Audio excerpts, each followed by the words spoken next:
Trend അറിഞ്ഞ് പഠിച്ചു കഴിഞ്ഞാൽ റാങ്ക് നമ്മുടെ കയ്യിലിരിക്കും. ഈ കഴിഞ്ഞ PSCയിലെ എക്സൈസ് ഇൻസ്പെക്ടർ, ജയിൽ സൂപ്രണ്ടന്റ് പരീക്ഷകൾക്കൊക്കെ ഉയർന്ന റാങ്ക് എനിക്ക് ലഭിച്ചത് ട്രെൻഡ് മനസ്സിലാക്കി പഠിച്ചതുകൊണ്ട് മാത്രമാണ്. ഞാൻ കുറച്ച് ചോദ്യം ചോദിക്കട്ടെ. എന്താണ് ഡോക്ട്രൈൻ ഓഫ് റിപ്പഗ്നൻസി അല്ലെങ്കിൽ ജോയിന്റ് കമ്മീഷൻ റിപ്പോർട്ട്? അടുത്ത കാലത്ത് PSCയിൽ ചോദിച്ചതാണ് ഈ ചോദ്യങ്ങളൊക്കെ.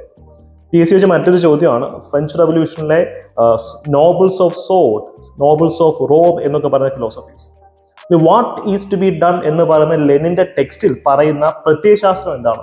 ഇത്തരത്തിലുള്ള ചോദ്യങ്ങൾ PSC ചോദിക്കുന്നത് UPSC മാതൃകയിലാണ്. അപ്പൊ നിങ്ങൾ ഇതൊക്കെ എവിടെ നിന്ന് പഠിക്കുമെന്ന് ആലോചിച്ച് കൺഫ്യൂസ്ഡ് ആണെങ്കിൽ നിങ്ങൾ ടെൻഷൻ അടിക്കേണ്ട. ഏറ്റവും അഫോർഡബിൾ ആയിട്ടുള്ള റേറ്റിൽ UPSCയിലെ ഫാക്കൽറ്റീസും കേരള PSCയിലെ വിദഗ്ധരെ നയിക്കുന്ന ഡിഗ്രികൾ പ്രിലിംസ് ബാച്ച് അഫോർഡബിൾ റേറ്റിൽ തന്നെ നിങ്ങളിലേക്ക് എത്തിക്കുന്നതാണ്.